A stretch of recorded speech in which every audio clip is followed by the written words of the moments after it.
Hey y'all, come on in. It's time for dinner. Waiting for the flavor train.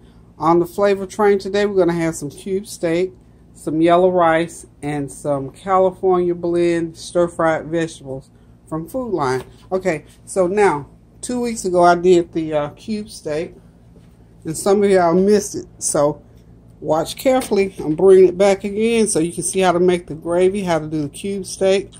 And of course, we already went over how to do the rice. So what I've got here, I've got the cube steak already laid out. I've got it seasoned with garlic powder, black pepper, that complete seasoning by Badia, and some of my favorite beef flavored chicken broth mix. So just take it and put it on there, slather it all over. And to make life easier, what I did was went ahead and put the flour on top of the meat so it could go ahead and start to flour. So all I got to do now is sort of shake it off like this. Make sure it's nicely coated.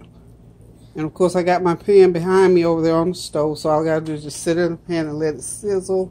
Probably 5 minutes on each side. We're going to go on over here to the stove and get it going. So, okay.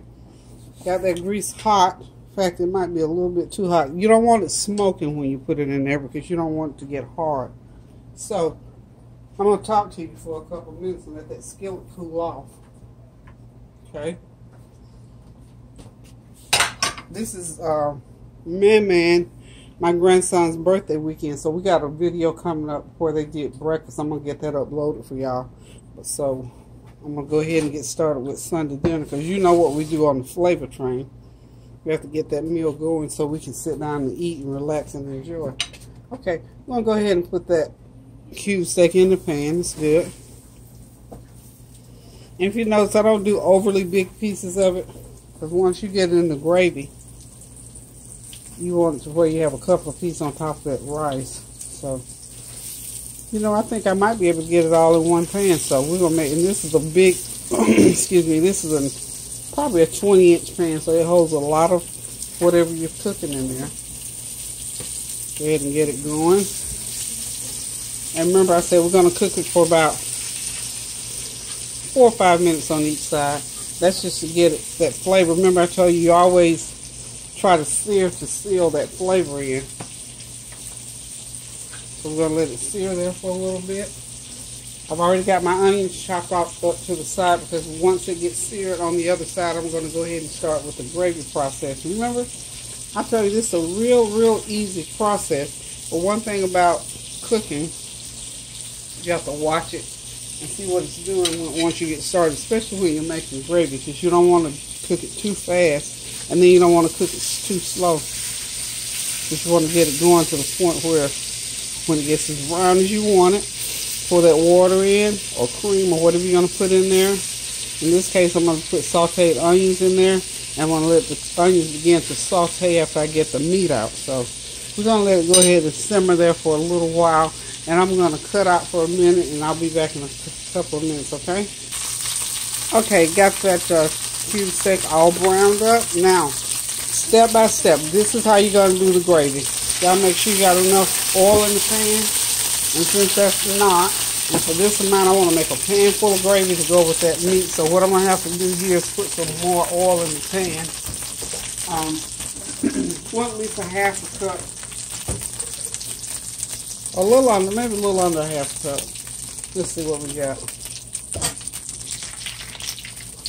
That's about a little over a fourth, about a fourth of a cup. Start out with a fourth of a cup.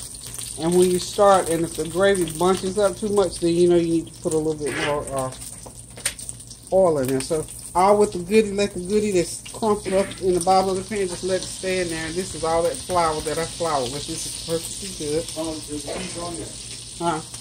Okay, good. So all you got to do here is get this, see how that blends in there? Okay, so what it's telling me is that I'm going to have to put a little bit more flour because like I said, I want this pan full of gravy. So you want it a little bit pastier than that.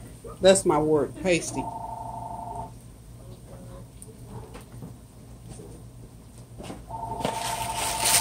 So what I'm going to do, I'm I'm going to put about an eighth of another good tablespoon. That's about another tablespoon of flour. Okay. You know me, I don't do all the measuring so much. But that's at least a tablespoon of flour. Okay. Let's get that off of there. So while it's cooking, I'm just going to do a little cleanup here. Okay.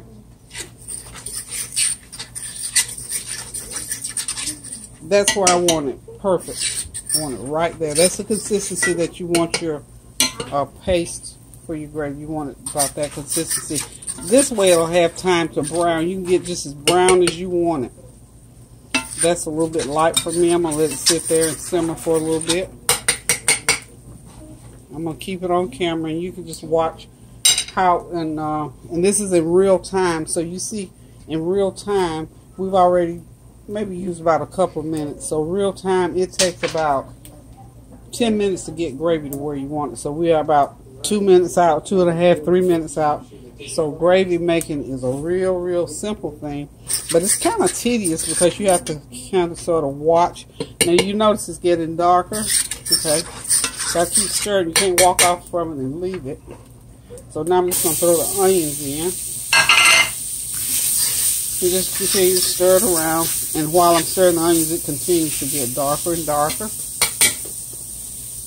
This is gonna probably be about 3.5 cups of gravy. So I'm just gonna let it do that while I get some water. Give me that music. I can't have it music. Yeah. Okay.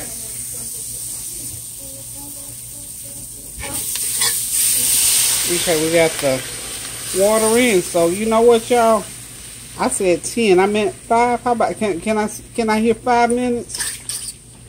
Basically, your gravy is done. So all you gotta do now is let the water cook into the flour and just let it simmer there for a few minutes. And when it gets to a gravy consistency, then you go ahead and put your meat in. Now I'm going to pour more water because remember I floured that meat and that's going to bring some more thickness. So I have to put more water in there to blend out the flour.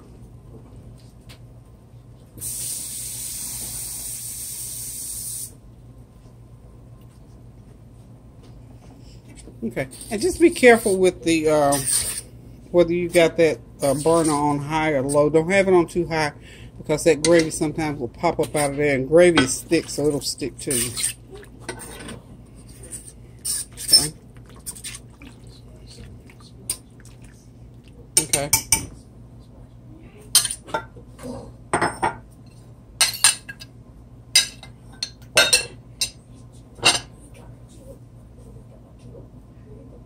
Let's clean this off. I'm going to turn that heat up so it'll go ahead and start to boil because I want you to see exactly what it's supposed to look like. So maybe we might use that 10 minutes or close to it. Also, we got to put a little bit more seasoning in there as well because remember that all the seasoning I use is directly on the meat. And you know we got to have that extra flavor in the gravy because we're going to put it over rice.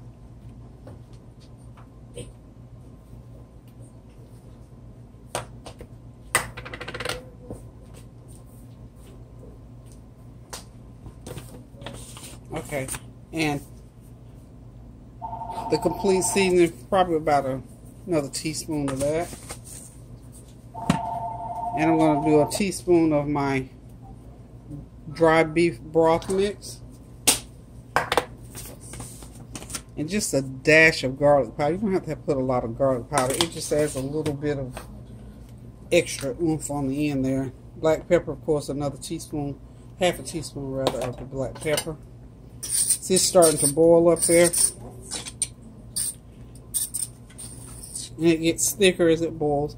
So this will determine how much more water you're going to put in. So if it gets real thick, you know you got to put lots more water because you still got to put your meat in, which has the flour on it. So that's going to determine here in a few minutes, and I'll let you know here in a couple of minutes.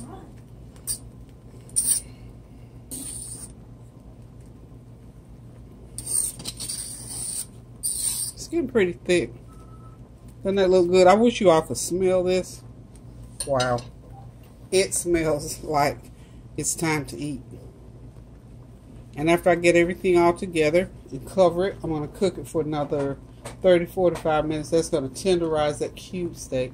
So when you get ready to eat it, you don't even have to chew it hardly. It just melt right in your mouth.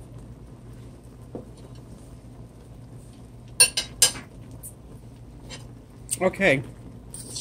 I'm going to put a little bit more water. Remember I told you I'm trying to get that gravy level, the amount of gravy, up to just about full. And you can't make it all the way full right now because when you put the meat in, it's going to bring it up some too. So be real careful with that.